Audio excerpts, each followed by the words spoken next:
Hello and welcome to the Build with Bear Workshop. My name is Pat Bear. I'm here to assemble a model kit. And I'm also here to hang out with all of you. And I'm going to start things off by throwing the Bear Cave, the Lego, the site, the Tier 2 blue emote in the chat. If you are currently a subscriber, you can reply with those emotes. If you are not yet a subscriber, you can say hi. You can use other people's emotes. And if you feel like being a lurker and you don't want to talk during the stream, well, you could just lurk. You don't have to say anything. That's okay.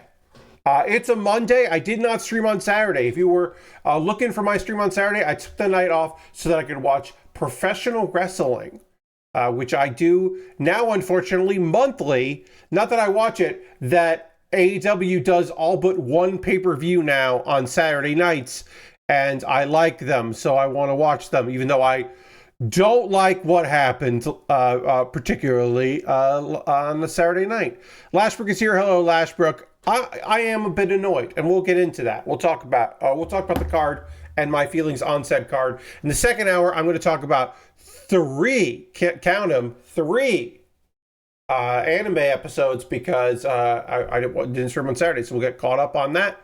And yeah, it'll be fun. We'll hang out. It'll be a good little time. I am going to also talk about what we're building here. Let's go to the main feed. We are starting the Gundam Astray Red Frame SD X Standard. Welcome, Lord Crashington. So the SD kits are mini kits. They're small frame kits. They have less parts than a normal kit, and you're getting like a chibi version of a design. The EX Standard are like more higher quality. There's more parts to it. It is like a step up from the regular SD kind of Gundams. In this case, it's just going to have a bunch of stuff for us to work on with a kit, which is fun. So we will build all of that. We've got a bunch of things and things here to apply. We've got a bunch of weapons and things for this kit. It should be a fun little build. It does have a ton of stickers, and as you know, I don't like those. Don't like applying lots of stickers. This kit has a ton of stickers, but that is an SD kit. The EX Standard have a bunch of stickers for detail. The regular SD kits have a bunch of stickers because it's cheaper to do stickers than it is to do a bunch of different custom colored plastics. So it's color correcting usually. In this case, it's color correcting, but also small amounts of detail. As you can see here, we've got like a little bit, like we have like basically panel lines on stickers, which is kind of fun.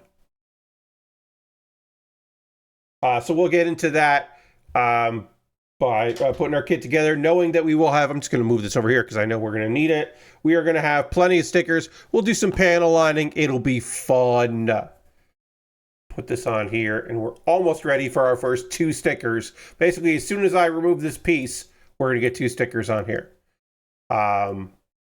Let's see. There's some gaming news stuff that I want to get into before we talk about wrestling, because I'm going to talk a lot about wrestling.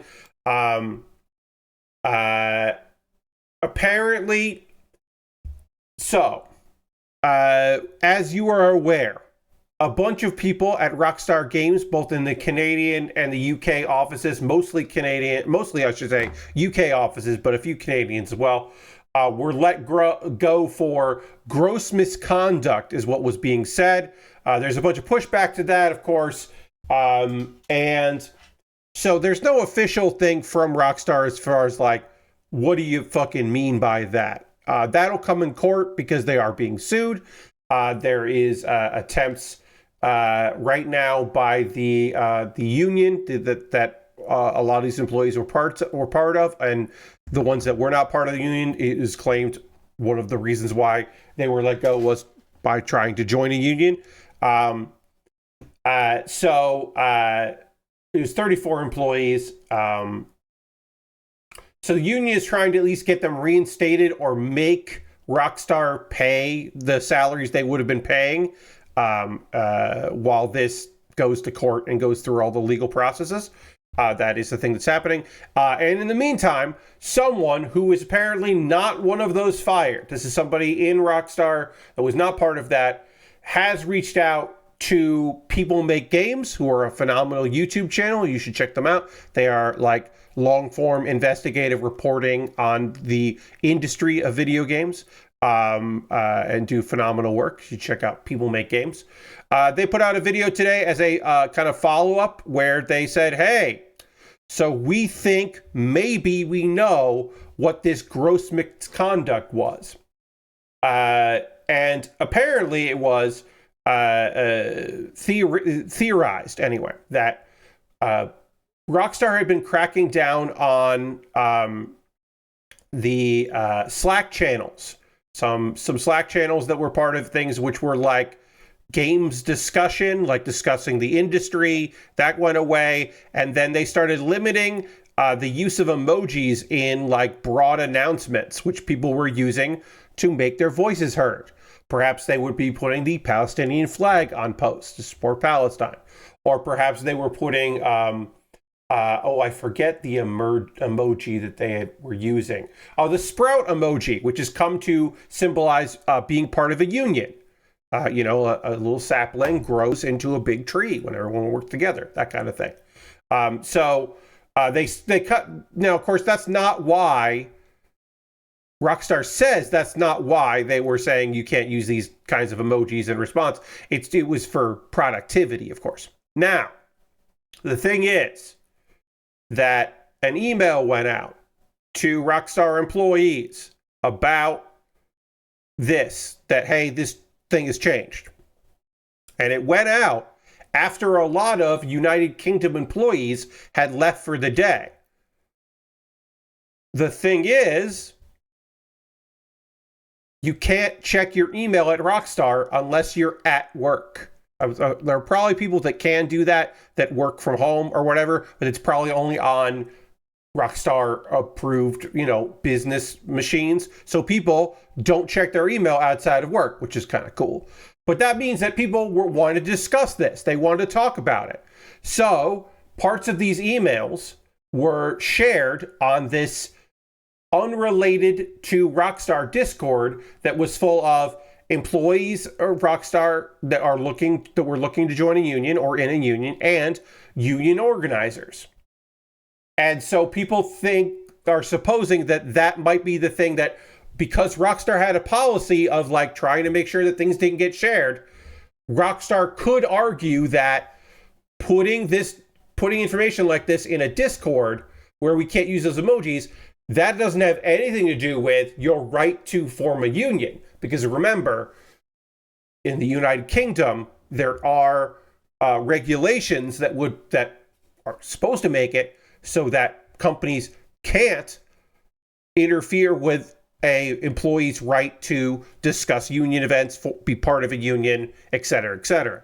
But they could argue that this Discord became a place where information that was being shared that shouldn't be shared. Again, we don't know. We're going to find out things eventually. Rockstar and Take-Two will have to say what the gross misconduct is. In general, probably in front of the UK, United Kingdom labor organizations, basically. Most likely some assemblies on that. And that's an interesting update. Again, this is all like belief here. We don't know for sure. There continue to be protests outside of Take-Two's London office and several Rockstar North places.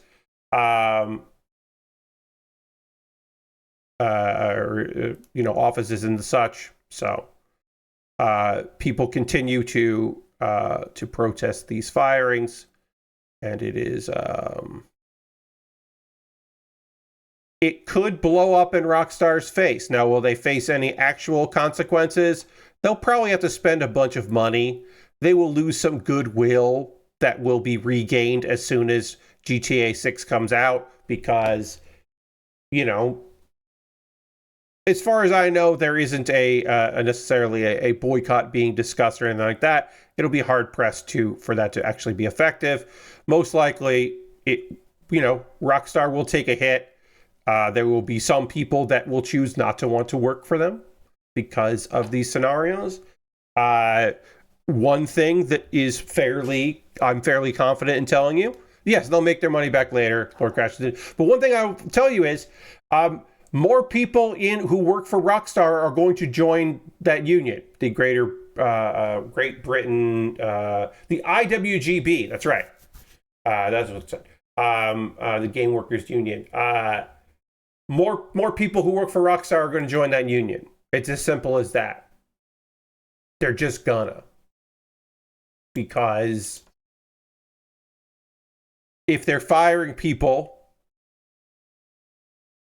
like this for gross misconduct, which in this case is union organizing, then that encourages people to join a union because they realize what collective action can mean for them. So, good job, Rockstar. You saved the company. But at what cost? Let's see. Folks that are playing Ghost of Yotei, there is an update that comes out today. I believe it is out, which adds a new game plus and some upgrades and a increased difficulty level. Start the game over once you completed it with all the equipment and skills you picked up, and then there's new difficulty levels so you can make it harder.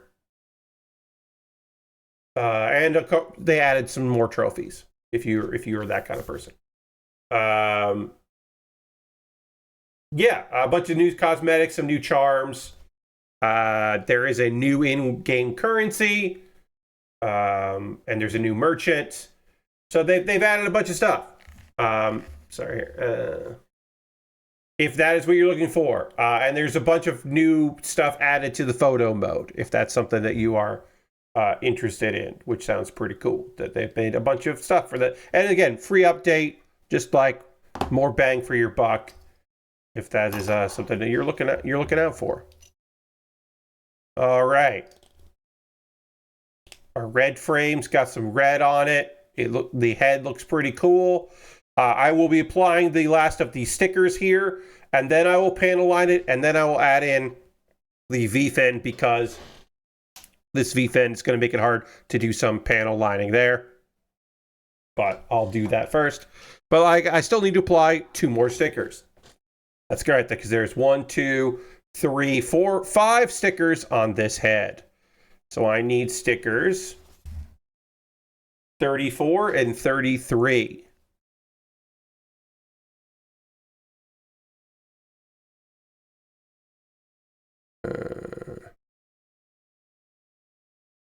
This is 33. All right. We'll get this sticker out, and then we will continue. But yeah, for folks that are playing that game, that sounds cool. There are layoffs at Red Hill Games, which is the co-developer of Overwatch 2. We don't know how many people were laid off. They mostly work in Finland and Cyprus, but of course there are people that work for them all over the world. But most of their employees are in those 2 countries. They are co-developers. They've worked with Supercell and Blizzard mostly. And they were working on their own game, which is now closed, called 9 to 5, which apparently came out and then came and went. They're restructuring.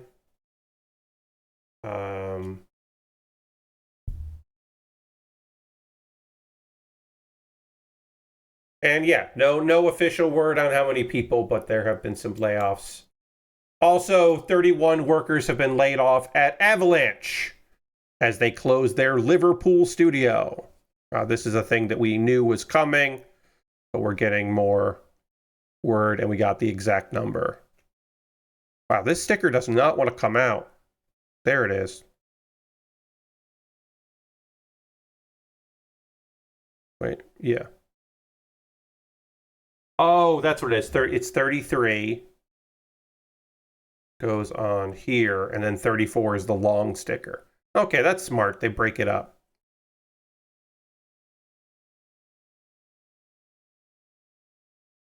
I guess that's smart that it's the short sticker and then the long sticker goes next to it, because there is a little bit of a break there. All right.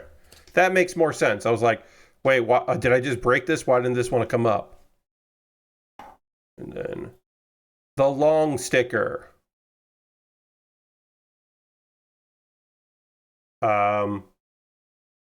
Let's see. Yeah. So Avalanche Studios, who you know probably best as the Just Cause people, the people that bring you the Just Cause franchise, they announced the end of the collective consultation process, which started back in September, because this is for their Liverpool branch. So you can't just lay off a bunch of people willy-nilly. You have to like go through the process, and you have to like say like, this is the thing we have to do. There is no, this is unfortunately the best course of action here. And so they have to dot their I's and cross their T's and do all that, which sounds crazy to some people who have been through layoffs or are released aware of layoffs like that. But yeah, that does happen like that. Studio is closed, and we have parted ways with 31 people. Read the statement. The exceptional talent, passion, and commitment from everyone leaving has impacted every project. Which is like, yeah, I bet it fucking has. I bet losing 31 people and closing a studio is going to affect you. And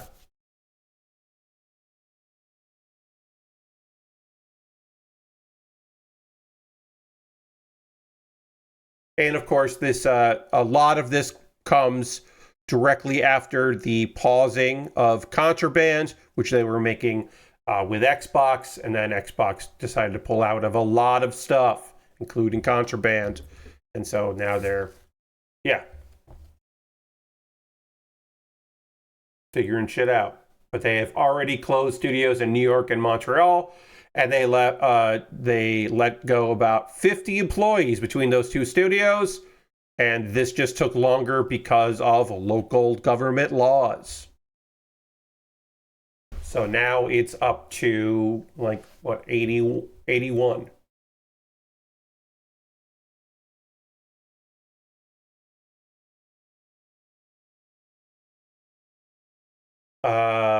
All right, that was all the news that I wanted to talk about in the world of video games. And now we'll get into professional wrestling. AEW had a pay-per-view. The pre-show, the Tailgate Brawl, started at 7 p.m. Eastern. I don't know if I've talked about this, but so they did a thing that I think is complete and utter bullshit and sucks, but I understand why it happened. WB seemingly wanted an exclusive. They wanted something. Because WB owns HBO Max, which has a distribution deal with AEW. AEW is on TBS and TNT, and they have pay-per-views on a variety of platforms. Now, what used to happen is they would have a thing called 0 Hour, and 0 Hour would be eventually an hour and a half. It would be a lie, but it would be a show that would come on an hour and a half before the pay-per-view, and it would have a mix of talking head segments where they broke down the card and gave their thoughts, and you'd have professional wrestlers and guests and all that. And then they would cut to the ring, and there would be like 1 to 3 matches to kind of like get people in the vibe, and get some people on the card, get people excited. And then part of it is that it advertises the show, right? It would be a free thing. You could get it on YouTube, where you can also buy the pay-per-view, or you could get it on payperview.com, or you could get it on Fight TV or Triller, or Amazon Prime. And like, if you bought the pay-per-view, you watch the pre-show and then you go right into the pay-per-view. And if you didn't buy the pay-per-view, there'd be a bunch of ways for them to tell you, hey, this is coming up. You should check this shit out. Here's how you can do it.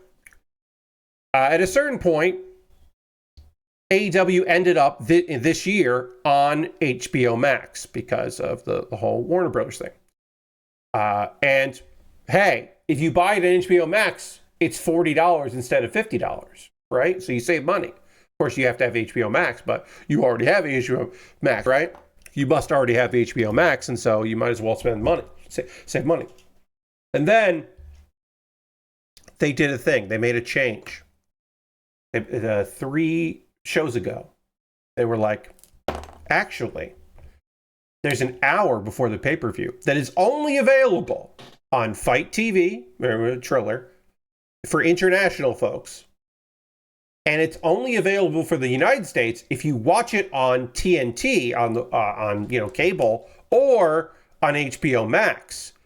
If you buy the pay-per-view on Amazon Prime or YouTube in the United States, or pvp.com, pay-per-view.com, then you don't get that show. What you get instead is on there, you get an hour of talking head stuff that is sometimes pre-recorded, mostly live.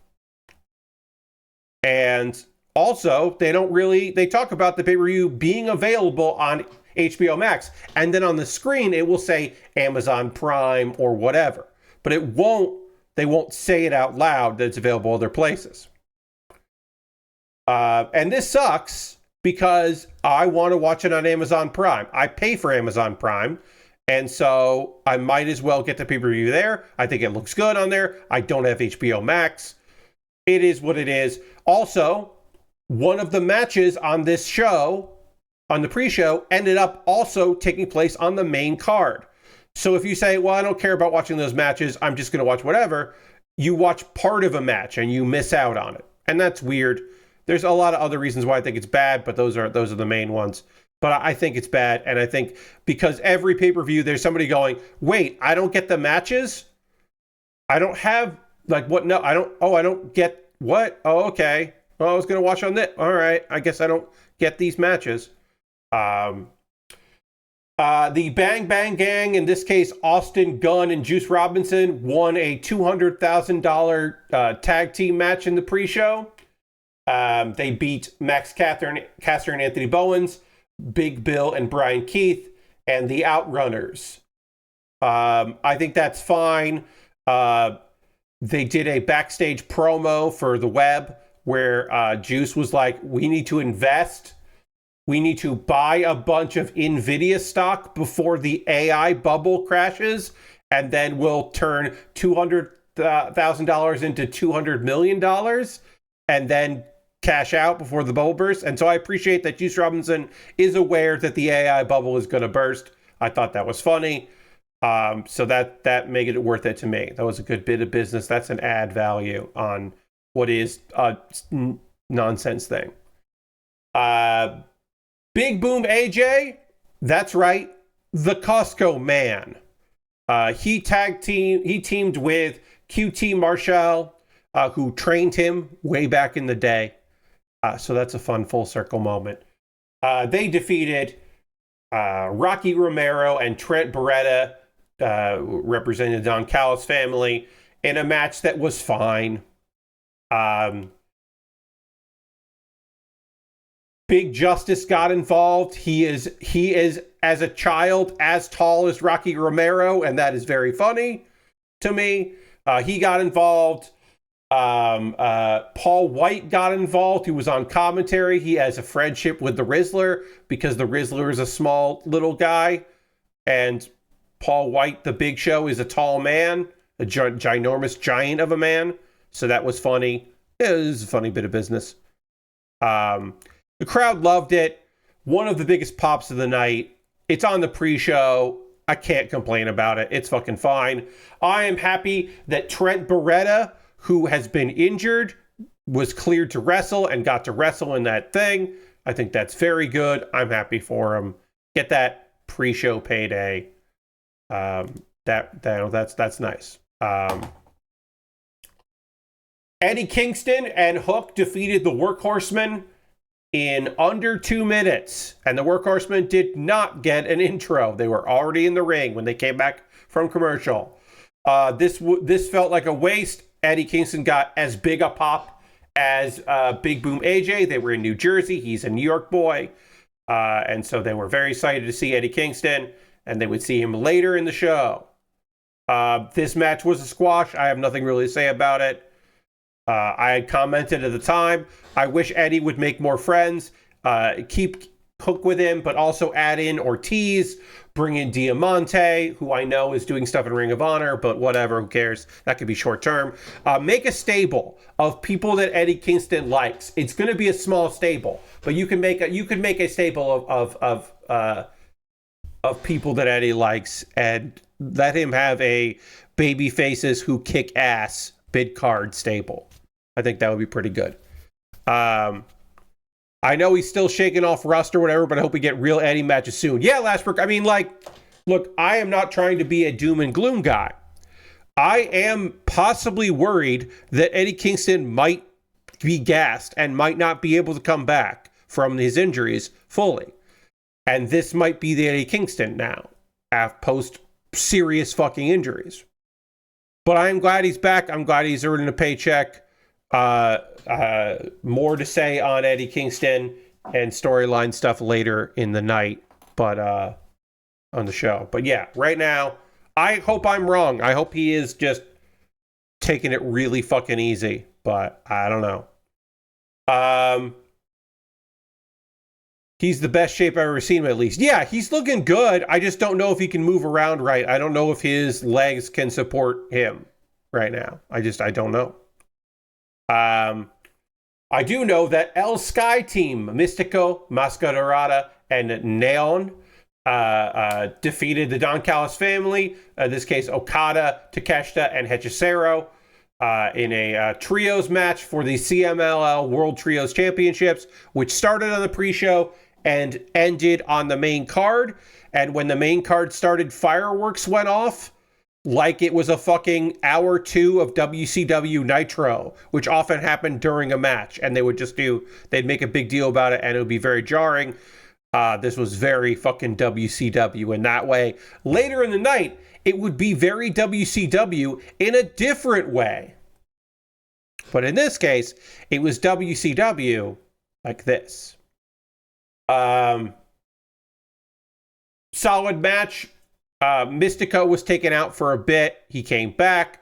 Okada hadn't shown up. Okada didn't show up for the pre-show, but he showed up in time for the main card, which is very funny. He and Okada and Takeshita are both going to be in the Continental Classic, along with another person. We'll talk about it later. That's going to be fucking interesting. I imagine they are in different blocks. The announcements of those blocks comes out at 10 p.m. Eastern, so I will find out the Continental Classic tournament, where people end up on the next one. Okay, so I need C5, and then I got to put a ton of stickers on C5, which is the chest. The head is done. We got some detailing on it. It's looking pretty good. Got some panel lines going on this thing. Looking all right. Put the head aside. Let's work on this chest piece, which is C5. Yeah, I thought the match was fine. Pretty cool. Hechicero takes the pin because Hechicero is going to take that pin. First full main card match is Pac versus Darby Allin, which Pac won. And I did think that Darby was going to win, because Darby wins a lot, but I am now hopeful that Pac winning has storyline implications, because Pac got the W, and he is the only person in his faction, the Death Riders, that got a win on Saturday night. Every other member of the faction was in a match and did not win their match. So, and there were 4 guys in one match, and none of them could pull it off. So, yikes. All right, I need 19, which is going to be here. Yeah, this match was fine. I don't no, it didn't really do much for me.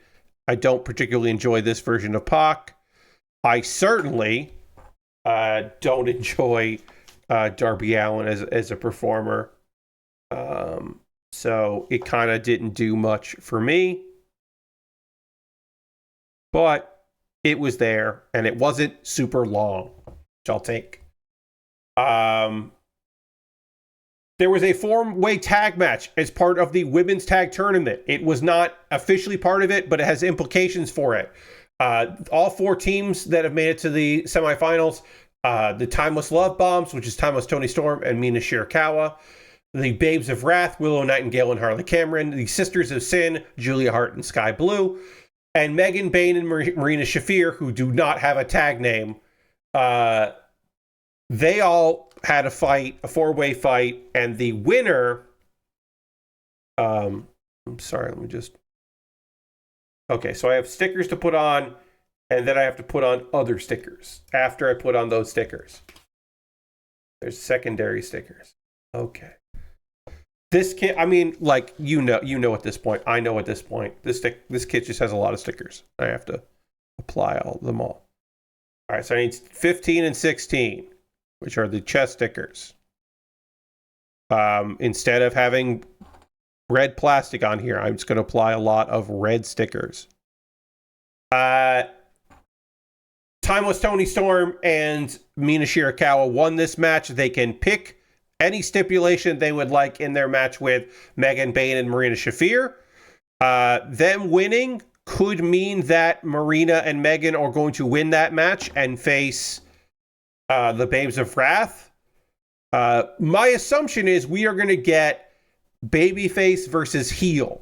So it'll either be Babes of Wrath versus Megan Bayne and Marina Shafir, or it will be Timeless Love Bombs versus Sisters of Sin. It feels like that's the way to go. As far as who becomes the first tag champions, AEW is always high on Julia Hart. So like it's I think not wrong to bet against them, or bet with them. But also Toni Storm and Mina Shirakawa with tag belts feels really fucking good.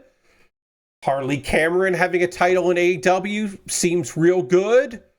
Willow Nightingale, always good to have her doing something with a belt. That sounds real good to me as well. Boy, maybe I'd rather see Willow in the main or the secondary women's singles title. So I don't know. Megan Bayne and Marina Shafir, I do not want to have those belts because Marina Shafir is a better henchwoman or muscle than she is a professional wrestler. I don't know if I want it, but I bet it's Toni and Mina. See, I think it'll be good. I think there are a lot of heel tag teams in AEW in the women's division, and they can also face baby faces and it'll be fine. Because they can work heelish, because like Toni is basically a babyface because people really like her more than anything else. So I don't know, but I think it's a safe bet to say that they're going to win it. I think Babes of Wrath would be phenomenal champions. I don't want it to be Megan and Marina. I just don't want that. But I also then remember that Tony Khan does not change plans midstream. And originally, Marina wasn't supposed to be in there. It was Penelope Ford. And I'm like, did they have plans for Penelope Ford to be one half of the tag champions? Probably not. So it's like, yeah, I just don't think that's going to go down that way. Maybe I'm wrong. Maybe I should rethink my thoughts on that, but that's the thoughts I have on it. FTR, Cash Wheeler and Dax Harwood beat Brodito, which is Bandito and Brody King, and they are the now 3-time AEW Tag Team Champions. And that is really bad. Not because FTR are bad, and I think Stokely Hathaway holding both tag belts walking to the ring is going to hit real hard on Collision. That's going to be real good. I think they will have a bunch of matches.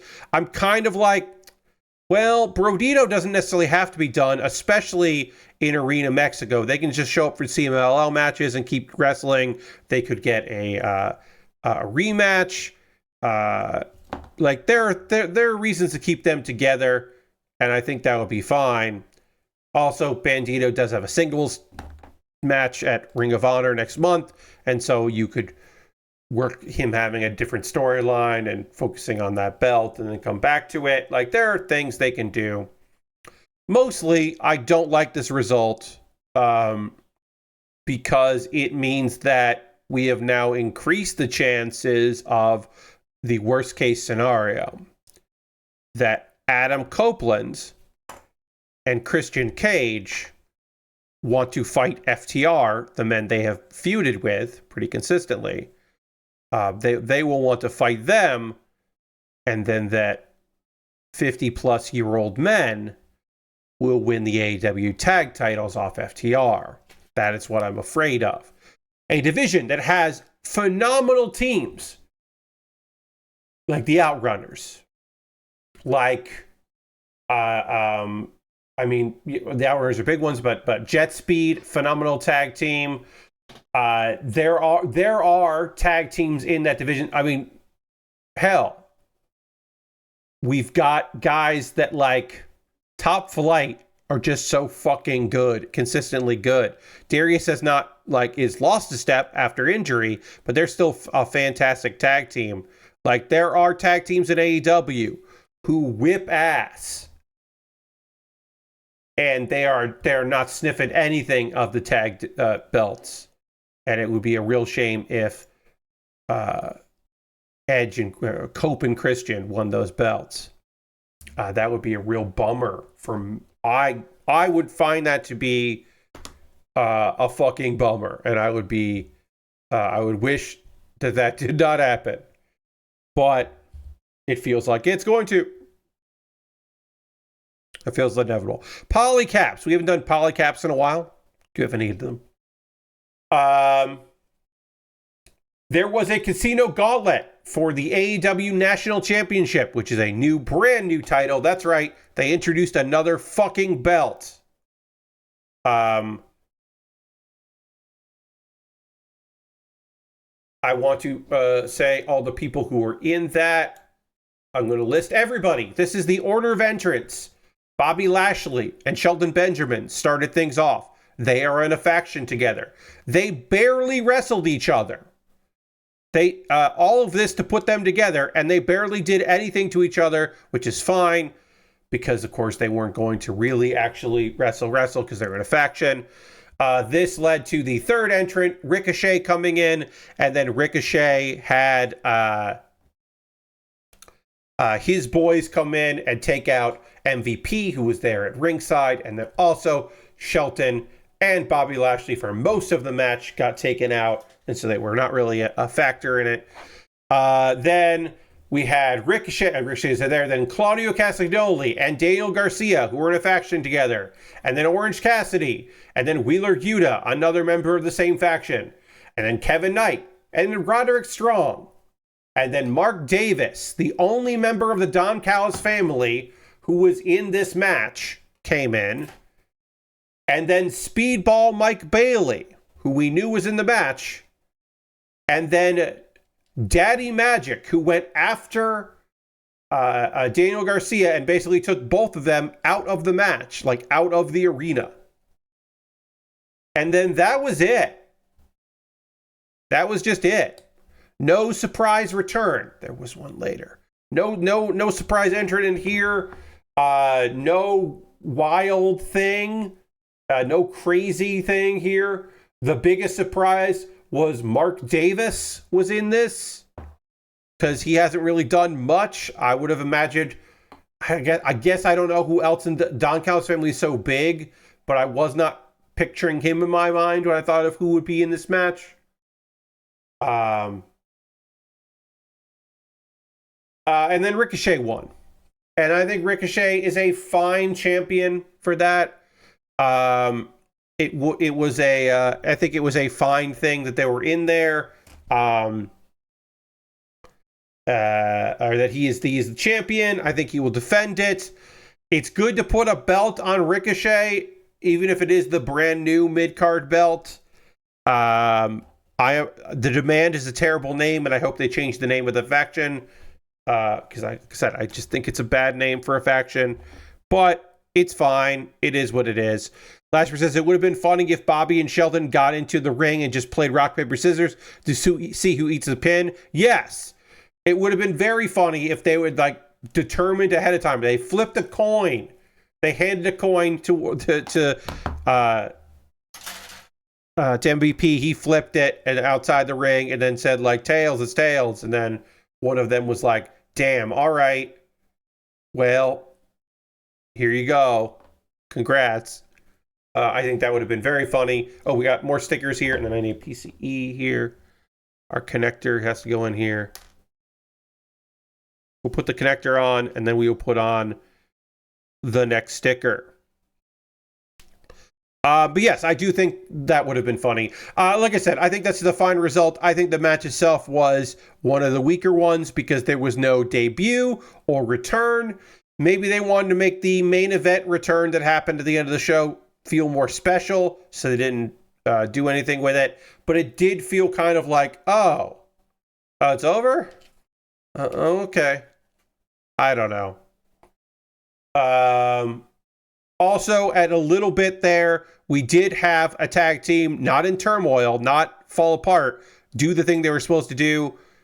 We did have Kevin Knight and Speedball Mike Bailey getting into it because they are supposed to, because they both wanted to win the match, which was necessary for the show, for the whole thing. So I'm like, yeah, that makes sense. They should eventually have to wrestle each other in this way. I thought that was good that they did get involved with each other and wrestled. This is not where the sticker goes. Where does the sticker go? It goes down like here. No, that doesn't feel right.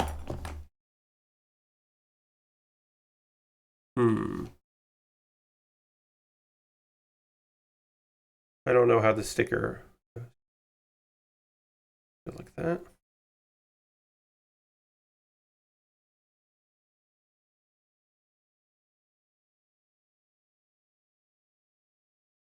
Okay, it goes like that. All right. That sticker's weird. I did not like applying that sticker. Got one other one to put on the other side.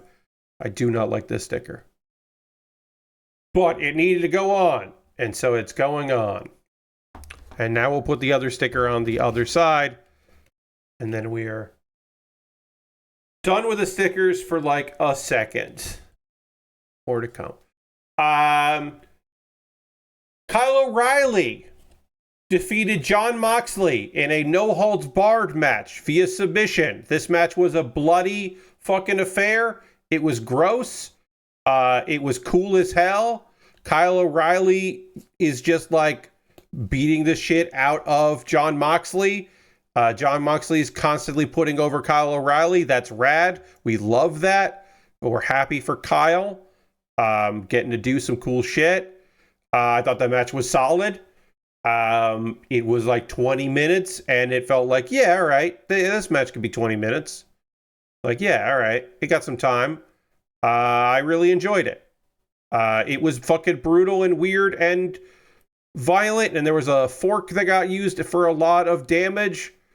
Kyle bleeds a lot for a guy that, like, definitely shouldn't be bleeding all over the place, health-wise. But, all right. I mean, if you get, cleared for the spots, but fucking wild shit. It was good, though. It was good, though. We'll say that. Mark Briscoe defeated Kyle Fletcher in a no DQ match for the TNT Championship. And if Briscoe had lost, he would be forced to join the Don Callis family. And you don't fucking tease that shit if you're not going to pay it off. Should Kyle Fletcher be moving up on the card? Is he above the TNT title? Sure. He's also entering the Continental Classic, which is interesting because that's going to throw some dynamics off. He is stuck between two forces So it's kind of interesting that he is like now going to be a mix with it, and he'll be in the same block with at least one of either Okada or Takeshita. So that's interesting. So that he'll have a match with one of them in his block. So like, okay, that's interesting to see where that goes and how that works. Mark Briscoe with a singles title. Feels nice. That didn't feel like a thing that was going to happen. That feels okay. My big thing that I am annoyed about with this is that stipulation should never have been said if you weren't going to do it. We have been robbed of Mark Briscoe destroying the Don Callis family from the inside, being so wild and weird that he disrupts things, that like Don tries to punish him and it doesn't work because you can't punish a crazy man like that. The idea of a bunch of the Don Callis family on the farm. Yes, they've done that with the Total Nonstop Assholes faction, but like, you could do it again. Okada on a chicken farm. We could have lived like kings. You know what I mean? We don't get that, and I think that's a shame. Also, this match was fucking bloody and violent. It had like breakaway glass and like, or a bag of thumbtacks and ladders wrapped in barbed wire. And it shouldn't have been directly after Kyle O'Reilly versus Jon Moxley. Why were those matches back to back? That feels unbelievably foolish to me. It was a weird choice to do that match then. Josh Alexander and the Young Bucks won $1 million. They fought Kenny Omega and the Jurassic Express, Jungle Jack Perry and Luchasaurus. This was a good match. I'm glad that it was under 20 minutes. Just under 20 minutes. I thought that was a fair element there. I thought the match itself was very fun. I had a good time watching it. My big thing with this one is that the heels won because of storyline stuff. Then all the heels except for the Bucks beat the shit out of Kenny Omega because he's been feuding with the Don Callis family. And then Matt and Nick said, fuck this shit. He is our friend. We gotta fucking help our friend. We're gonna go help our friend. And so they turned babyface, gave up their portion of the $1 million, did not join the Don Callis family, and instead fully supported and made up with their friend Kenny Omega. The Elite are back, baby. And then maybe Jack Perry is in the Elite again, and Luchasaurus is all Elite. Like, I don't know, maybe they're all a faction together, which I am not opposed to because that sounds dumb. Yeah,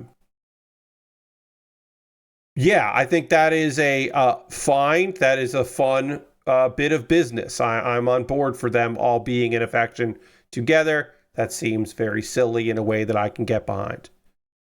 All right, this arm is in here. Then I need to apply a sticker. I didn't put a sticker on here.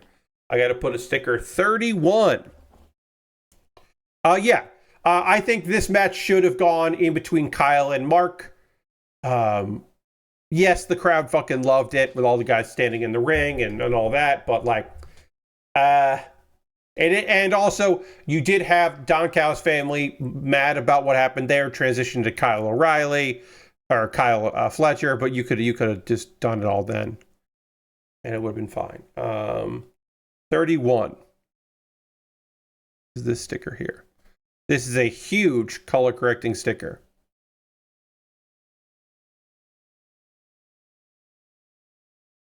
Let's get this out and then we'll.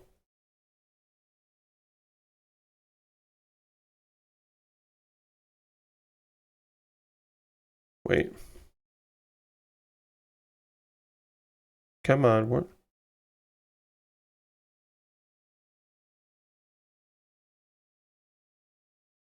All right, I gotta figure this out.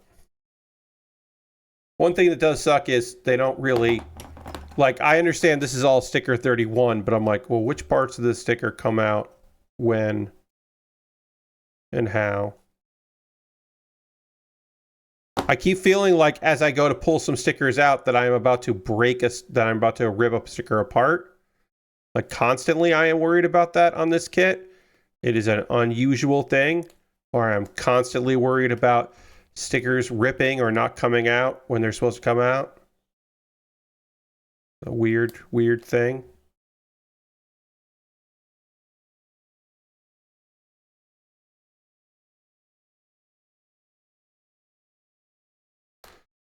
All right, so this has to fold here. And I don't know how this folds. Okay, so this goes like this.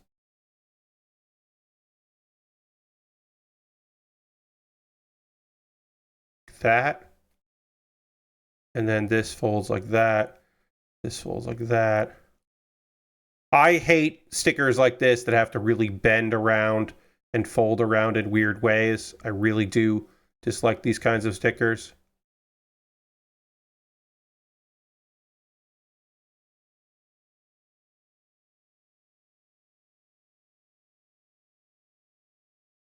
Oop,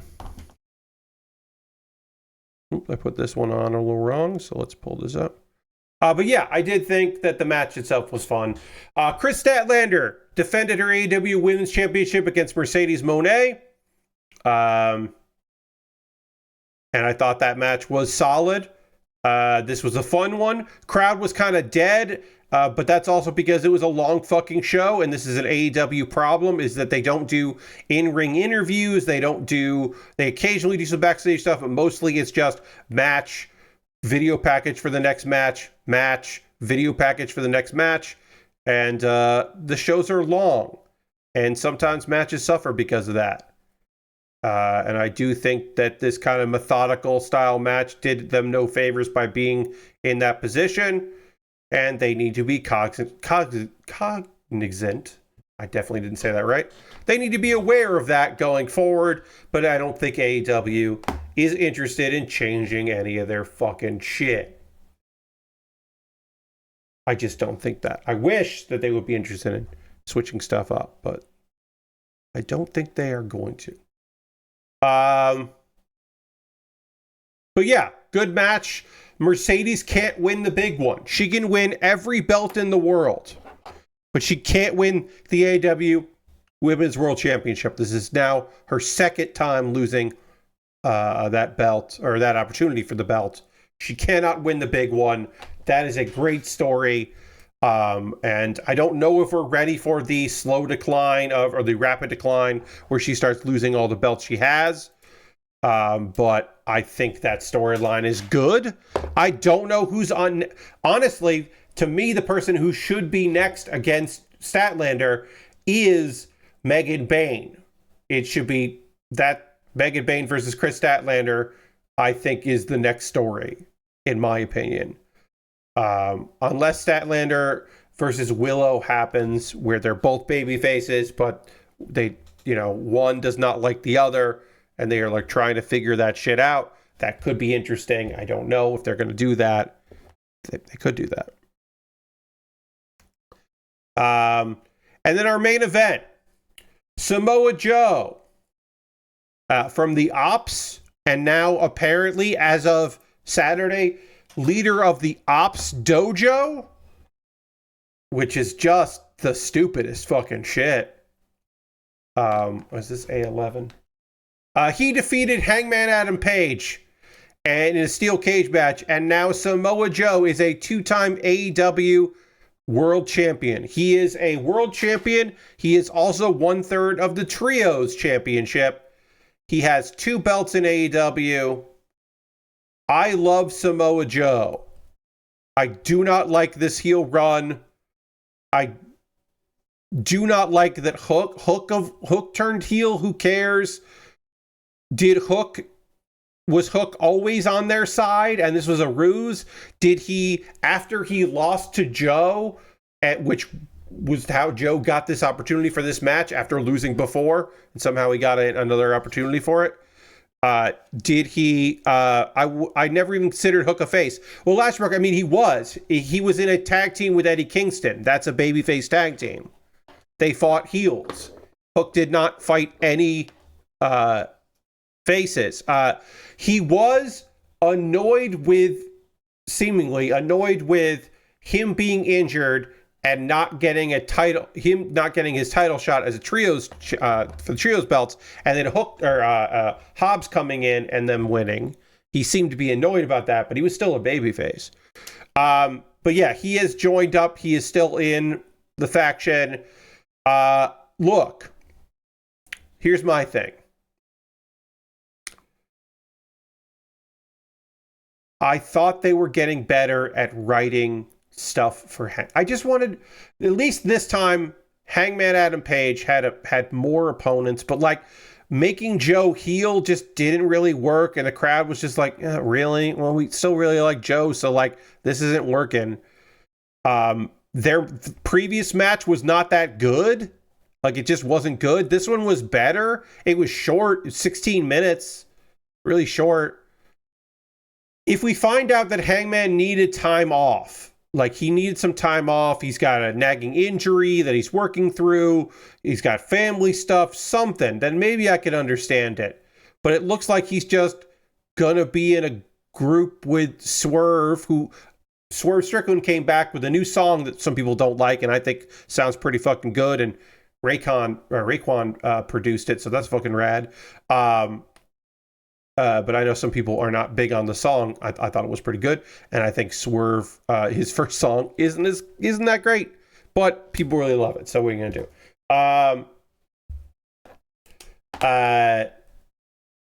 Yeah, just if this was just like the story they wanted to tell, because this was a swerve, like Hook is actually a heel and he's on their side, and all of this was to get the belt onto Joe because reasons, and you thought that the viewer thought that Hangman was definitely going to win because MJF has that guaranteed contract spot, and so of course Hangman versus MJF is going to happen again, and then MJF's going to win this time. But no, we swerved you, bro. Now we've got Samoa Joe is another 2-time champion because we can't escape former WWE guys having this belt. And a long reign for Hangman? Forget it. Well, one of the most over guys in Mexico the first time you went there as AEW champion? Like, forget it. Forget this. We don't have enough heels, so we're going to put the belt on a heel. I guess?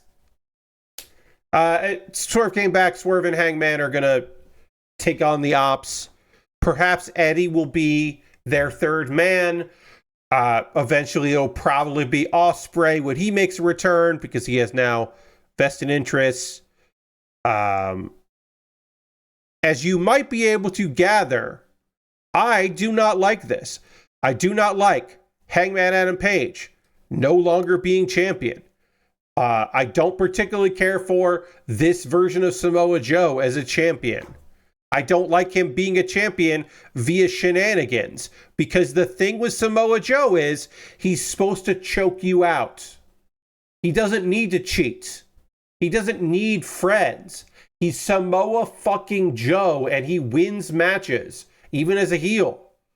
So this just feels weird. All of it feels fucking weird.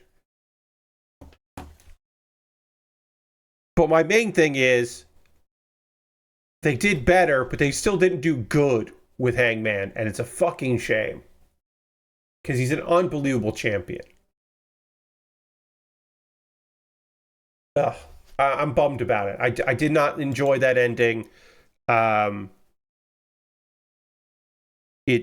This was like a fine. It was like a fine pay-per-view, but not what I really wanted to watch, and I'm fucking kind of like, my immediate thought was, and I feel better about it now, but my immediate thought after watching is, I don't think I'm going to watch World's End in December. Like, I am still debating, am I going to stream? Because I'm already taking I'm already going to take that Thursday that is the Game Awards. I'm not going to stream that night. And so I'm like, Maybe I do. Maybe I skip World's End and just watch it later. I don't know. It's like, do I really like it? Just, yeah, it's kind of like soured me on the whole fucking thing. Like, maybe I don't take that night off. Game Awards is the 11th, right? Let me find this out. Let me find out. Game Awards. Yeah, December 11th. Okay, that's December 11th. I'm going to take that night off. Maybe I don't take this one. I don't know yet. I've got a month. Maybe I'll feel better about this pay-per-view after some thought. But right now, not too pleased with it. Kind of the main event scene. The main event scene that for 100 and something days was better than it had been is now back to being like, the Ops have a dojo? What the fuck do you mean the Ops have a dojo? That's just Death Riders again. This is just Death Jitsu. They have a fucking dojo? The Ops don't have a fucking training center? What are you talking about? The Ops have a fucking dojo of a bunch of local talent, nameless local talent. It's not even that they brought in, they didn't even make a faction of like mid-carders. They didn't bring in a bunch of random heels or bump up some people from ROH. You know, like they didn't absorb Shane Taylor Promotions to get a bunch of dudes. You know what I mean? Like that makes sense. Yeah, my old buddy Shane, he's got some soldiers. Now I have soldiers. Like that's something. But while we have a dojo, we've secretly had a dojo. What? Ops dojo. Come on.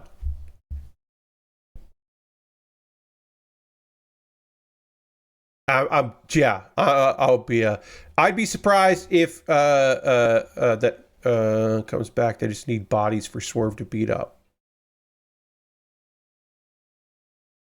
Yeah, I don't know. Yeah, well, look, here's the thing, Lashbrook. Then he should have just hired security. I hired some goons. Why call it the Ops Dojo and say that it's part of a movement and cut a promo on it if it's a one-time deal? I hope you're right. I fucking hope you're right, Lashbrook, and we don't see those dudes ever again. We don't see dojo members ever again. But I'm afraid that they're going to be there. Anyway, now is the part of the stream where I'm less mad about wrestling and more excited about promoting myself and what's going on here. This is the Pause for the Cause. This is my opportunity to talk to you about ways that you, that's right, you can support what I do here. All of this is optional. You don't have to do any of these things. But if you would like to, you're more than welcome to. And first thing first, if you are a subscriber to the Build with Bear Workshop, you can throw the Bear Cave, the Lego, the Scythe, the Tier 2 blue emote in the chat. Being a subscriber is the easiest way to support what I do here through Cash Money or your Prime Gaming token. Those are ways to do that. You can't use Prime on the iOS app anymore, but you can do it on the website. But yeah, being a subscriber is the easiest way to support what I do here. I'm currently at 29 subscribers. My goal is to get to 40. I shut up about the number of subscribers I have when I hit 40. If you'd like to become a subscriber, you could do that. You could also gift a sub. Tomorrow, I will have a promotion going during my stream for gift subs, for a discount on gifted subs. But if you want to do that tonight, you could do that tonight and get number go up. And again, 11 subscribers away from me shutting the fuck up about how many subscribers I have. So consider it. Subscribing, again, easiest way to support me because you're already here on Twitch. There are other ways, like my Patreon, patreon.com/PatBear. Over my Patreon, there's a $1, $3, $5, and $10 tier. There are different rewards for different tiers. Consider joining me on Patreon. Currently, my $10 patrons will have a vote coming up on what I do next because I think I'll definitely finish this on Thursday.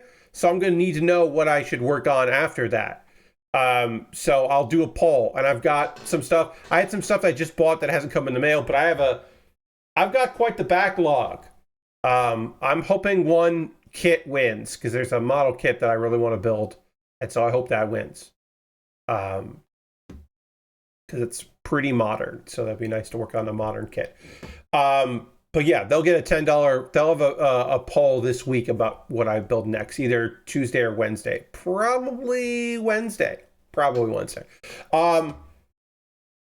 Another way to support me is to go to my YouTube channel at youtube.com/PatBaer. Over on YouTube, you can, of course, subscribe for free, but you can also become a member. And for just $2 a month, you can get my Wednesday videos on Tuesday. So tomorrow, I will send an email out that will, or a message out that will go to my YouTube subscriber who are members of my video that other people have to wait till Wednesday to see. So I think that's pretty good. I think that's pretty cool. Like I said, those are all monthly ways to support me. If you would like to throw $1 or $2 in the tip jar, I do have a PayPal and a Ko-Fi, and you can make a direct donation. And everything I make through direct donations, YouTube, which includes AdSense, so watching my videos helps me out. Patreon and Twitch all goes into a fund. Any money collected from that goes into that fund. And from that fund, I buy model kits. This was on sale, and I was like, yes, I want to buy this. So I recently picked that up. It's been in my backlog for a very short amount of time. But yeah, I did want to work on this kit because I thought it would be fun. And like I said, the price was right. Excuse me. So I did pick that up. But yeah, I have a backlog of a bunch of stuff. And you can vote on what I build next if you're a $10 patron when that comes up. Now, if you would like to decide what I build next and you're like, no, Pat, I'm going to pick these actual kit or Lego set that you work on. A way to do that is to go to my Amazon wish list and buy something for me to build. Over my list, I've got model kits, Lego sets, inexpensive kits, expensive kits, kits that might be on sale because of the Black Friday week. You can see if there's anything that's on discount. A lot of these third-party Lego knockoffs, these brick kits, are going to be on sale because they want to, try to get you interested in it. I recently added the GM Sniper K9, which is a variation on the GM Sniper from Gundam Build Fighters. Is the GM Sniper with new parts. I am interested in building that kit from Build Fighters. It's one of the few Build Fighters I haven't built. But I have Lego sets and model kits, inexpensive stuff, expensive stuff. Go take a look on the list, see if there's something there you'd like to see me put together. Like I said, some of these knockoff stuff is on sale. There are a few things that are on sale. So some Lego cars are on sale right now. And so actually a bunch of Lego. A bunch of Lego is on sale. A knockoff nano block kit that is an arcade cabinet is currently on sale as well. Black Friday deal. So yeah, there are a few things here that are on sale. If you see something there you'd like to see me put together, you could buy it. And again, it'll jump the queue. When it's time for me to pick the next thing I'm working on, and I see the thing that you bought there, it's like, oh, well, that's what I'm buying. My alternative to Amazon is I have a wish list on Throne. It's much as a smaller list, but see if there's something on Throne you'd like to see me put together. And then again, the most convoluted way to support me financially is to go to USA Gundam Store. At USA Gundam Store, you can purchase a gift card code. They will send you an email with that gift card code. And then you can send me a whisper here on Twitch, or a DM on Twitter, or Blue Sky, or Mastodon with that gift card code. And then I will use that gift card code to buy something from USA Gundam Store. And so that is a way to support me. I'm sorry, I have a bunch of spam messages here that I am deleting. I'll go through that and do that later. But yeah, you can even say like, hey, here's a gift card to USA Gundam Store. You should buy this thing that I saw. And maybe I will. Maybe I will. That is another way to support me. If you want to support what I do here, but you don't want to spend any money, join my Discord. I got a lot of cool people in the Discord. I post build photos at the end of every stream. People post stuff they're working on. The Discord is lovely, and we would love to have you involved. A couple video links for you to check out. I should have had a new episode of Pat Baer's Anime Club up today, but I had to edit the video, so it's actually going out tomorrow. So my apologies. There will be a new episode of Pat Bear's Anime Club up tomorrow, but right now we do not have that up. I had to, I even sent it out to patrons, but I had to make some edits to it because I'll say what it is. I took a look at the website for Ocean Vale, which is a new streaming platform. It has some old anime on it, and it has some new anime, and even have some simuldubs going. But a lot of that content is for pervs. It's adult nature. And I did my best to not have anything show up in that video that would mean that I get demonetized or blocked or YouTube only, not available on the app, anything like that. Something slipped by. I had to edit the video slightly. Hopefully it's not noticeable, the edit that I made, but I did have to edit it, and now I'm waiting for the approval process so I can have ads run on it. So the video itself won't come out till tomorrow, and my apologies. The Most Dangerous Game. Yes, Lord Crashton. I did my best. Something slipped through. I had to edit a little bit of the video. Hopefully it'll come out tomorrow just fine. I don't care about losing the ad revenue. I do care about the reach and my video not reaching enough people. So I had to push it back a day. But it'll be out tomorrow for everybody because it should be fine. And if it's not, I'll tell people what's going on. But hopefully it'll be out tomorrow. So my apologies. Now, a video I can share with you is the most recent episode of Kuma Baer. Now, there'll be a new Kuma Baer out soon, but I can share with you this most recent episode of Kuma Baer, which is all through the month of November. I am recommending anime that I slept on. For a while there, slept on Bofuri. I got into it pretty quickly, but I didn't watch it from episode 1 immediately as it aired because I don't particularly enjoy anime that is based on, hey, this person's playing a VR MMO game. I'm like, well, just make it a fantasy realm. Why am I watching someone play a VR game? What are we doing here? Like, are they trapped there? Is it a death game? No. They can quit anytime they want. They could just stop playing the game. I don't like these. But Bofuri rules because our main character, Maple, is just awesome. She's just so fun, and she doesn't know what she's doing, and she's accidentally brilliant and a savant for these kinds of games, and it leads to other people who play busted builds wanting to play with her. There's a little turtle friend that I didn't even mention in the video. I screwed up and didn't mention the turtle friend. It's really great. It's really fun. I highly recommend it. It's a good, silly show with a fun cast of characters. Watch my 1-minute video if you need more recommendation on that. And then, yeah, like I said, tomorrow I'll have a Kuma Baer video up. Before we take our pause for the cause, I do want to mention that my game tomorrow night, 9 p.m. Eastern, I will be doing a gaming stream. I will be playing Leave Me Alone. It is a Leaf collection game, and it's one of those kind of like Sims, but apparently there is like some interesting stuff going on there under the hood.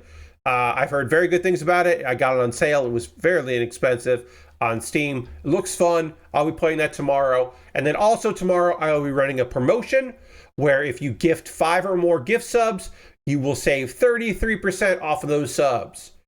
35%. I don't know why I say 33. Maybe it is 33. I don't remember what it is. I'll look it up. But I'll be running that promotion tomorrow. Let me see what it is. It is save 35%. I don't know why I say 33, but you can save 35%. It is a limited discount.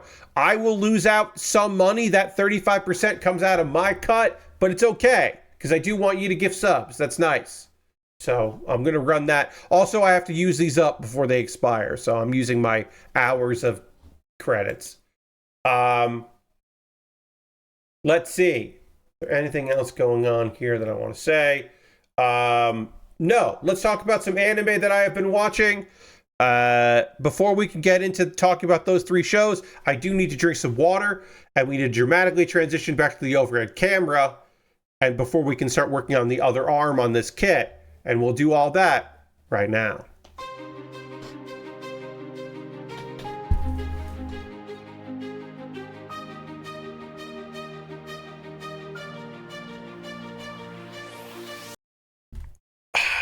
I readjusted my overhead camera, and I'm happy with it right now. We'll see how long I'm happy with it, but right now, I am pleased with the location of the camera. It's on a bit of an angle, so it does throw this off a little bit, but right now my arms are positioned, and this mat is positioned where I want it. I technically could jiggle the table over a little bit, moving the camera, so it'd be more direct, but whatever. It's fine. Let's work on this arm, which should be easy because we already did it, with the exception of this sticker, which is still probably going to be annoying. But other than that, should be pretty easy to do this next arm because we already did it. And so I should know what I'm doing.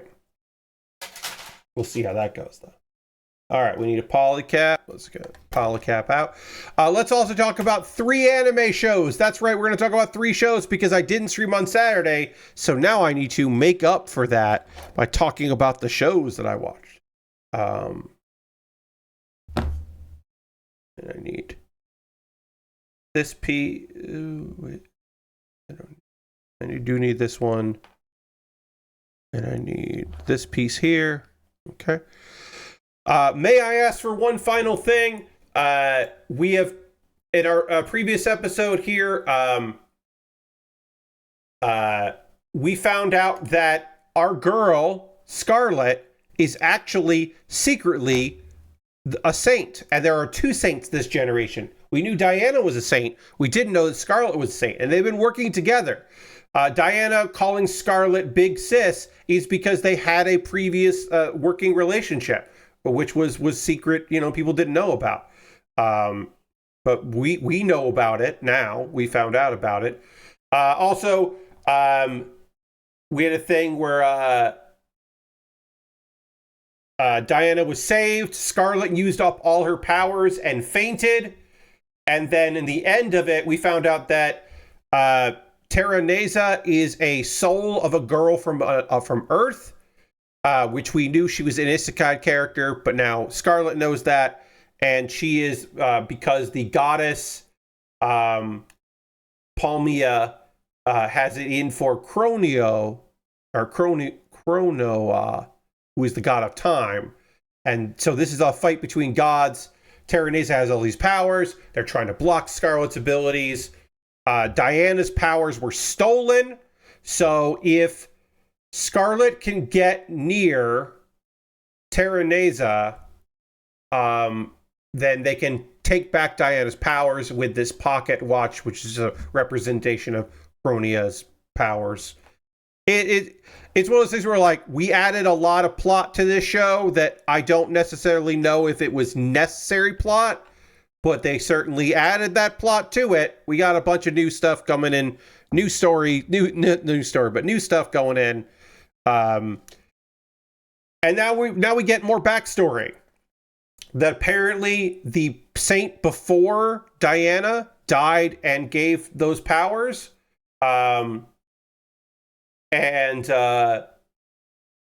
Apparently Scarlet was given the powers to support Diana because Diana's powers didn't activate. They had a nice little relationship, but a friendship, but Diana always felt like inferior to Scarlet because she was relying on Scarlet. And she was kind of jealous. Diana's now scared that she's going to be imprisoned by because now she's seen as betraying this new religion. So she's afraid for her life, and Scarlet is still asleep from passing out after her encounter with getting powered up, using up all her power, and then now possibly getting powered up. Let's see. Apparently Terraneza is out there destroying gems to destabilize the world. and to also make Dianaism, look bad and look responsible. So that's not good. That is what you would call bad. That's a bad thing that's happening. Let's see. Nanaka learns that the Palmanian Church has allied with some other nations, and only is trying to get a bunch of different nations to join in with them, including the Dragon nation, which we've dealt with that Dragon Prince that really likes Scarlet because Scarlet is strong, and has clearly been helping them. But this is Nanaka, who is the cat maid who has gone undercover. He finds this stuff out. He is ready to go give that information out. He gets captured by Terraneza, and a bunch of monsters show up. And also, a bunch of nations have declared war, and things are spiraling out of fucking control. Things are getting real heated and real bad, and it's getting supercharged and not good. Things are piling up. Julius, the crown prince, orders the evacuation, and he goes back to the capital.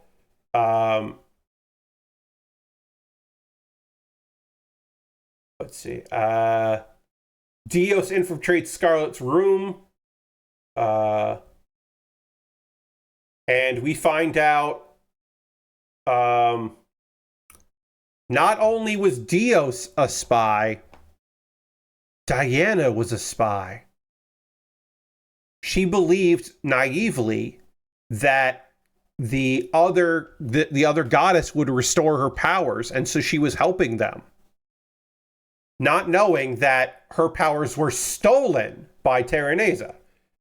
So she was just being used.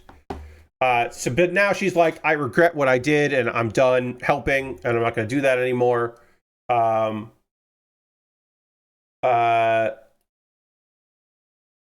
Dios tries to kill Scarlet. Diana stops him. Scarlet wakes up and punches Dios through a fucking wall because that's her fucking thing. And good, we had a lot of backstory. We had a lot of heart. We had a lot of people feeling bad and feeling like they have they're not sure what they can do in the world and all that other stuff. And that's fine and good. But this show is at its best when Scarlet punches people who need to be punched because they are bad people. And so if it looks like we are getting back into the business of Scarlet punching fools who have been foolish. Let's see. The vice captain gets a message to Julius from the... there's a message to Julius from one of the other countries. Scarlet interrogates Dios, and apparently he is the half-brother of Diana, which she didn't know. And he apparently joined the Palmanian Church because he believed the lie. He also believed the lie that Terraneza could restore Diana's powers, and that would, of course, make her happy. And he's like, hey, I guess I'll help you betray her if that proves how much I want to help out Diana. To which Scarlet is just like, hey, if you want to prove how much you love your sister and want to support your sister, then here's a simple thing you can do. Trust her and stand by her. And like, be ready to show her that that you trust her and you can support her in that way. Especially just like, hey, dude, fucking believe in her and her abilities, because Scarlet believes in Diana, even if she doesn't have the cool powers she's supposed to. Which is like a fine little ending of this episode. That the Dios reveal is like, oh, okay, it's not a big reveal, it's not earth-shattering, We're going to get more dragon stuff. We're going to see if they've actually aligned with this kingdom. We are, a couple episodes away from now. Terraneza full powered against Scarlet, but Scarlet is also full powered now. So we'll see how that goes. I had forgotten some of the stuff from this episode because it's been a while since I read the chapters of the manga, because at the point I am in the manga, they are much further along in the story, and they're dealing with other stuff that is not as good as this. So it's nice to be back. This show still rules. Like I said, there was only one time where Scarlet punched a person, and she was not really in this episode, which is, I think, a good indication where it's like, okay, well, yeah, this show is not as good when Scarlet is not around. She is the best part of the show, which makes sense because she is the best.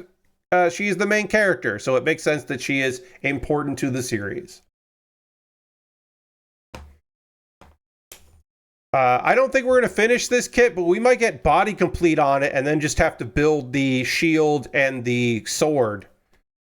But we're doing pretty good on this thing. Of course, there's still plenty of stickers, and of course, the feet have stickers, because why wouldn't they? And the sides of the legs have stickers, because why wouldn't they? But let's work on the legs. And also, we got to build the waist. But we'll start with the legs here.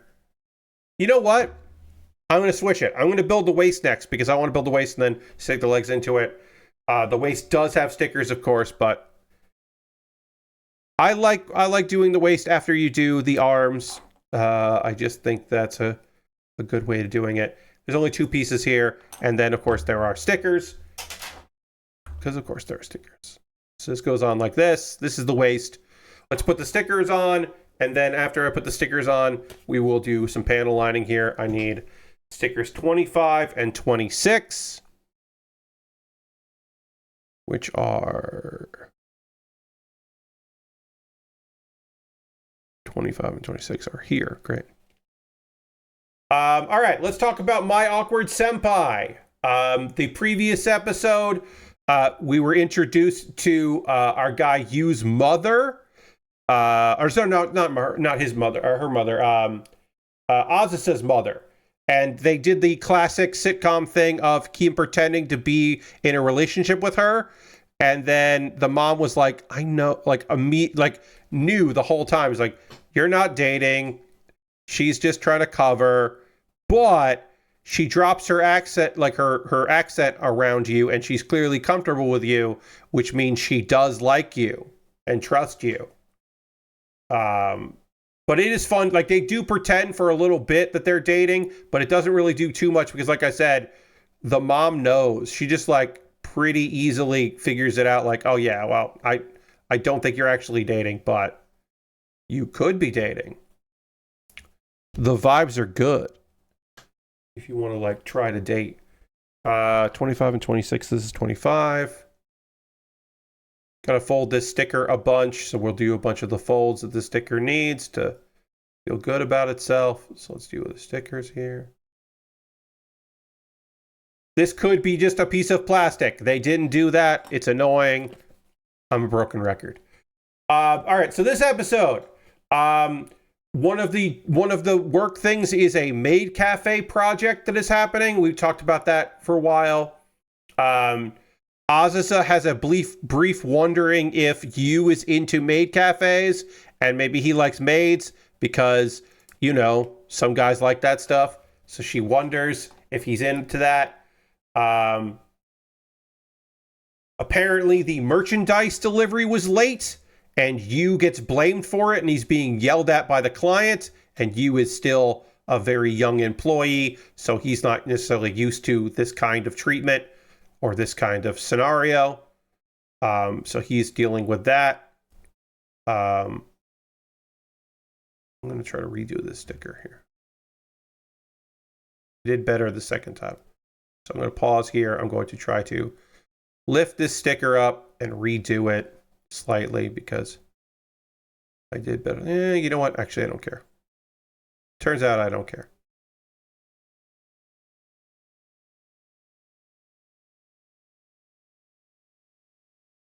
I did better on this side than the other side, but that's fine. So apparently, the stores haven't been stocked yet. Azusa has to yell at you because he didn't order the merchandise earlier. But apparently she feels bad. She has to be like, hey, you fucked this up. But also she recognizes that could have been a thing that she mentioned to him because, like, that's a mistake that he made, but she could have looked out for him because she is his senpai. She could have noticed that, hey, this isn't happening and this is going to need to, you're going to have to do this earlier if you want this delivery to be guaranteed. You shouldn't be waiting for delivery on the day of the event. Makes sense. A bunch of waitresses end up calling in sick, which of course they do because this is a sitcom. So Azusa ends up becoming a maid for the maid cafe. But of course, she's fucking terrible at it. And that's a big chunk of this episode. She has no waitress experience. So it's not about the maid part. It's the part where she still has to be a waitress at this event. So her stepping up is actually not necessarily a good thing, but she's trying her best. And then Hota, who is another employee, she's a minor character in the show. She's doing a great job. She has a lot of experience and she's doing really well. Yu is worried that Azusa is pushing too hard, but then Hota's just like, nah, she just wants things to work out for you because this is your first big job. So she's just pushing her. She's doing it to help, you know. She means really well. But Azusa is pushing herself because there is a big performance by the wait staff and she passes out. And then Hota has to come in and take over. Maybe she should have done that in the first place. What are you going to do? And then Azusa is like, feels bad. She's just like, I'm a bad senpai. I didn't help you out. I wasn't of any help at all today. And then Yu is just like, well, here's where I screwed up. Like, I'm not perfect. I fuck up too. And like, kind of tries to cheer her up. And it does help her. And then Hota is struggling with, we have a comedic moment where Hota is struggling because there is a customer who is being difficult. And then,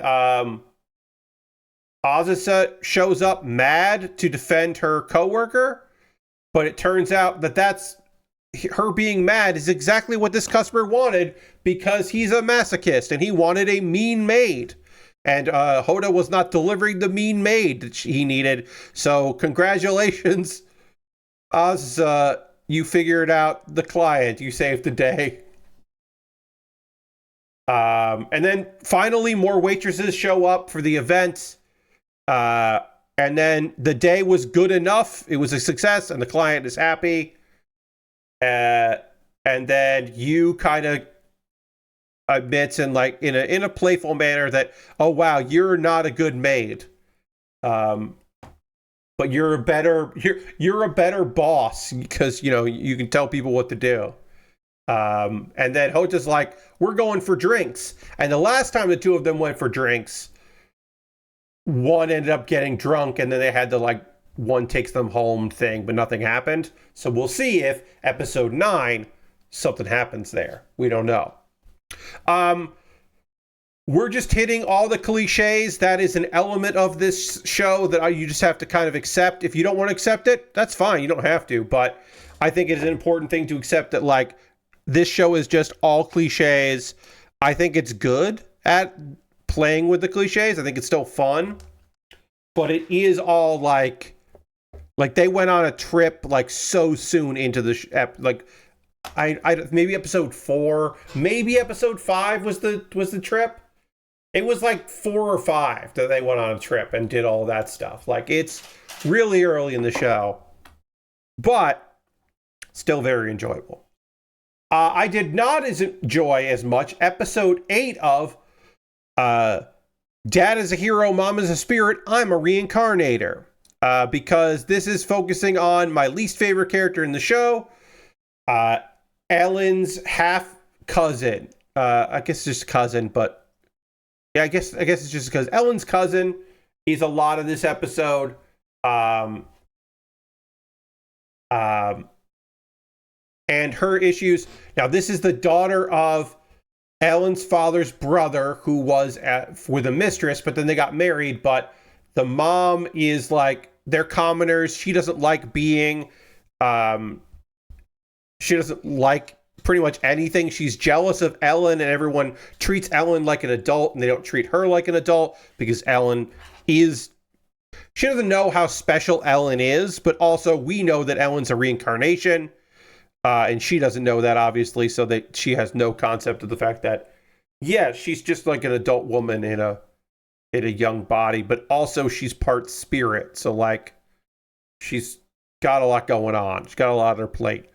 There's a whole thing where Ellen is trying to figure out how to balance her the two halves of her soul, and she seems to be getting better at doing that. They're trying to... she made a medicine in the previous episode, and now they're distributing that medicine to various people that work in the mines, which is good, and it's going to spread out. And they have a whole thing of like having the church, like if they go through the church with the medicine, then people will accept it because that's just that is a good way to do business. So there's a little thing back and forth there, trying to get that straightened out. But most of this episode is Rafalia just being unhappy about having to act like a noble. She has been entertaining the young princes who come looking for her cousin, and she gets jealous of the fact that they're not here to see her. They're here to see her cousin. So she's like always irritated about Ellen, who doesn't make any time for her, but also her dad doesn't make any time for her because he's busy running a whole fucking king. He's a feudal lord, so he's got a lot going on, and also she's annoying, so he doesn't spend a lot of time with her. But that's like resentment is building up, and it's becoming a whole thing. And that's kind of the gist of the episode. Not a lot happens in this one. More is to come here. Ellen ends up going to see Origin in the spirit realm because Origin is also feeling left out because Ravel, her husband, and her daughter Ellen are spending a lot of time in the human realm. So she is feeling neglected. And then also, maybe, Rafalia is also feeling neglected. More is going to happen here. Like I said, nothing really happened in this episode. There's nothing to really report about it. It was slow. I forgot that this one was getting so slow. And also, Rafalia, like, it's understandable that she is just, like, really fucking pissed about elements of her life. But it's also like, you were a love child, and you were like the secret love child, and now you're living in a mansion and the princes show up and talk to you. Like, I don't know. I think things are better than you think they are, but also she's a child. So what are you going to do? But she is an annoying character. And that's all the anime that I wanted to talk about. We are now caught up on Thursday. We can talk about Yano-kun's Ordinary Days and A Gatherer's Adventure in Isekai. And I'll have more to say about that on Thursday when we next talk about that. We do have some time left in the the stream. I guess this is an episode of my stream. What have y'all been up to? What games you playing? What do you go to the movies over the weekends? Or you get up to anything? I'll tell you about what's going on with me and some games I've been playing. The big thing I want to talk to you about is Nubby's Number Factory. There was an update at the end of November with cosmetics that you can buy with in-game stars that you get for beating stages. And so I have some cosmetic things. My Nubby now has a monocle and a top hat, and it fucking rules. Nubby's looking rad as hell now. The ball, basically. And they added a new challenge, a new supervisor, a new Tony, and I did my best with that new Tony. It took all fucking weekend because I'll show it the next time I play Nubbies, which is going to be a week from tomorrow. I'll be going in and showing the cosmetics and the update. Because yeah, it's fucking wild and weird, and like I will say, kind of fucking mad at this thing because it's unbelievably random. I lost a couple times on the final boss because it was just like, well, the randomness hit me and there's no way for me to win. There's no way for me to get what I need. And so eventually I managed to I pull it off. I think yesterday I pulled it off. I've also been doing stuff in Power Wash Simulator 2. I am just finishing up the barn, and a new job opened up, and so I got to go and see what the new job is. And by finishing the barn, I mean the actual barn itself. There is also a silo I have to do, and I haven't done any of the silo because you can't parkour around the silo. So I have been less than interested in doing that, but I do need to do it. I am on the second to last round of Power Washer. I have not gotten to the final Power Washer yet, or gotten the Try sprayer accessory, which I really want.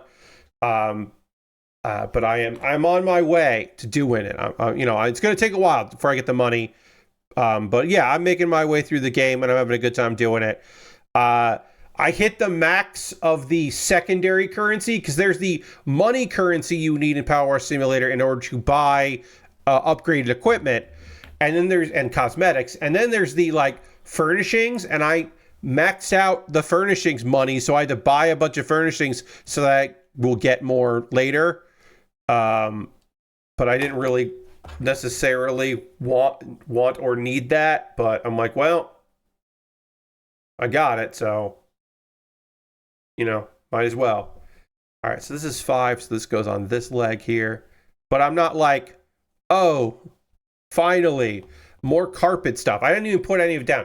I should just go and wash all the stuff that I purchased and then place it wherever. I'll do that before the next time I stream Power Wash Simulator, which will be probably in December. I don't know. It'll be up for vote because the first week in December is the 2nd, and I will be doing showing off Nubby's Number Factory. The 9th will be Patreon's choice, and it'll be listed in that as a choice. Then the 16th, I don't know what I'm going to do, so it might be that. If it doesn't win the poll, I might just do it. And then the 23rd is going to be CPU versus CPU matches in WWE 2K25. Where there will be a Santa in every match.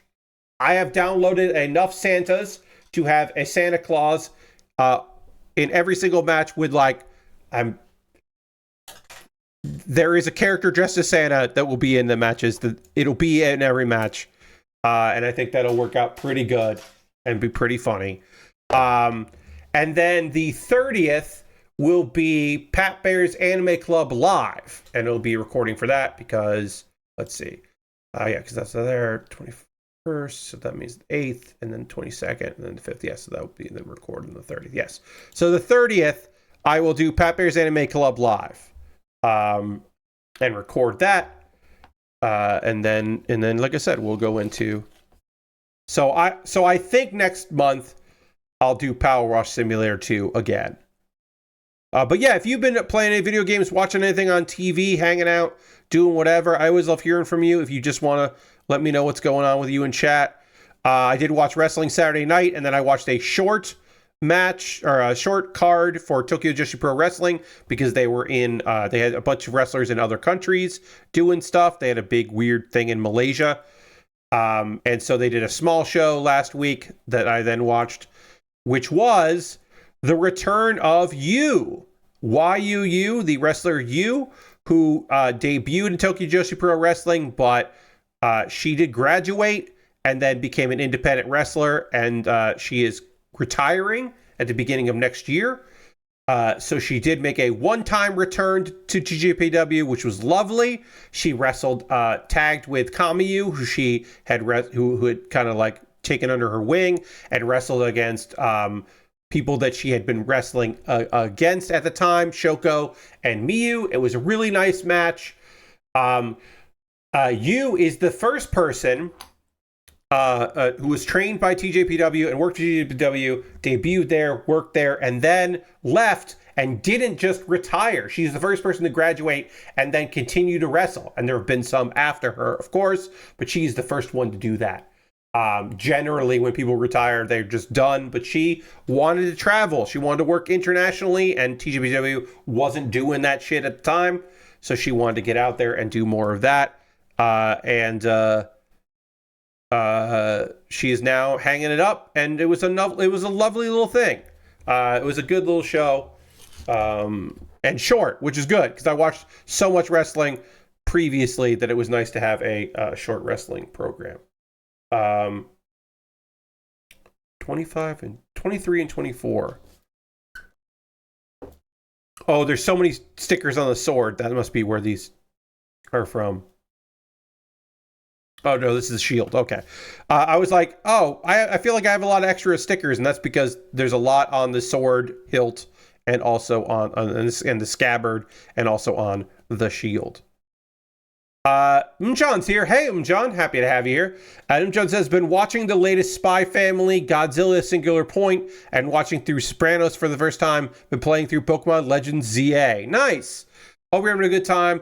I've been enjoying this season of Spy Family. It's not like my favorite season. I wouldn't like even say that it's like it's not going to be my top 10 for the year, but it is really solid. And it is one of my favorite shows of this particular like block. There's a lot of good anime this season. I obviously I'm focusing on the new stuff and not the second seasons or the final seasons. We did also find out that originally there were 11 episodes scheduled for the final season of My Hero Academia. And then there were like, there's going to be 12 episodes. And people were like, wait, what? And they were like, actually the 12th episode is, turns out, this is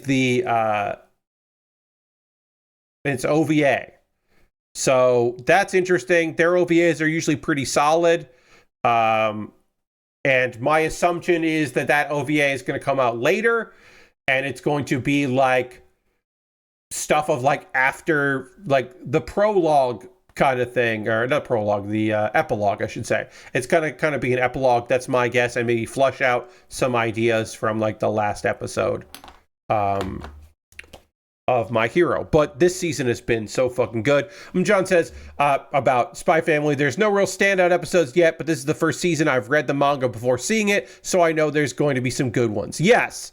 I am also aware that there will be some good stuff coming for Spy Family, so I'm excited about that. But I'm glad you're here, John, and also I'm glad that you've been watching some stuff and enjoying that. I think of all of the like new season stuff, My Hero is at the top for me, and below that is this second season of Ranma 1/2. The reboot of Ranma. That's really fucking good. I think that's really excellent. I do think Cooking in Another World with My Absurd Skills season 2 is good, but like that show is just a cozy experience, so like it doesn't have to be that good. It doesn't need to be great. We finally have the dragon friend, and I've been very happy about that because he's a great little addition to the cast. But yeah, mostly I'm just like, yeah, these are good. And then, of course, at the very bottom, the complete bottom of, further seasons of a show is One Punch Man. It's better than season 2 so far, but that's not saying a lot. I almost think they shouldn't have ever done season 2 or season 3. Season 1, I think, was so good because of all those people working for peanuts to make it happen as like a passion project, all these unbelievable people, and they can't get those people back to keep working on it, so they shouldn't do it. Because it just isn't fun to look at, and also it's not the strongest thing. I have not seen any of Chair Company. Lord Christ says I caught up the last episode of Chair Company. before last episode came out, which is amazingly dumb and funny show. Yeah, I have not seen it. So many of the actors from I Think You Should Leave show up, and it's great seeing how they randomly fit into the show. Hoping to go see Wake Up Dead Man, the new Knives Out movie, on Wednesday on my day off. I look forward to watching that. I have enjoyed the Knives Out cinematic universe. And then Lashberg says, I watched Jet Li's The One for the Nextlander Watchcast. God love you. And was not prepared for that DBZ dub movie-ass soundtrack. Also watched Alex Drum for 12 Hours Friday, and that was a fun time. I watched another video about the Analog 3D and got FOMO, even though buying it would be a terrible decision. So I ended up spending a couple hours playing N64 in the Mister. That treasure game, Sin and Punishment, is really cool. Yes, it is. I will say, Lashbrook, I didn't know that the Nextlander podcast Watchcast is going to watch The One. That's very funny. This past Saturday, there was an episode of The Flophouse where they talked about Jet Li's The One. And they had a director on who wanted to talk about it. So it's very funny that two different podcasts about movies are talking about The One of any movie possible. So if you want a different perspective from some comedians and writers, that might be fun to track down. This Flophouse. I think the Flophouse is a fantastic podcast. They don't always have an Australian as a guest, but they did this time. And I'll have to listen to the Nextlander one. It's Turkey Month. Yes, I knew. So I knew that because I'm listening to Doomsday right now, which is the only one of the ones that they're watching that I hadn't seen. So I did see Doomsday, and now I'm listening to them talk about it. Because I'm a week behind because I don't have that tier to get it when it comes out. So I'm currently listening to them talk about Doomsday. Which is good because some of the podcasts I listen to are off this week because of Thanksgiving. So it's nice to have something to listen to. But yeah, I'd never seen Doomsday. That movie is bad. It's fun, but it's bad. Yes, the editing is awful. The editing is incredibly difficult. We still have a sword and a shield left to build here. And a lot of stickers left, which we will do on Thursday. It'll take a little while to do all the stickers, but we will finish this off on Thursday, so come back for that. But we are done with tonight's stream. But the thing we need to do is go on a raid, because we end every stream with a raid. We are always going to go see some cool people do some cool stuff, and so we will do that. Desert Bus is over. We raided Desert Bus every time we could, which rules, and it's fun to go and raid Desert Bus. But now we're back in the swing of things. We are going to go raid Mary Kish because she's playing 4-Strike. It's a Monday. It's Mary Monday, and we have not raided Mary in a while, so we got to go raid Mary Kish, who might be taking a break. Okay, so we're going to raid Mary, even though Mary just seems to be walking out of the room. Mary has walked out of the room. And is running ads, I think. But we're still going to go raid Mary Kish, and we can be there when she gets back. I want to thank you all so much for being here. I hope you have a great rest of your night. As John says, we always end with a raid. Tomorrow night, 9 p.m. Eastern, playing Leave It Alone. That should be very fun. I'm excited to check that game out. And also, I will be running a discount tomorrow, so 35% off gifts of 5 or more subs. So come hang out tomorrow night for that. Come along with me as we go hang out with Mary Kish, who obviously rules. She left a bit to grab her credit card to buy something. Thank you for the update, Lord Crashington, for your multi-view. Give me the update. We're going to go raid Mary Kish, and then tomorrow, come back here. Thank you all so much for being here. Hope to see you soon. Goodbye, everybody. Goodbye, goodbye, goodbye, goodbye, goodbye.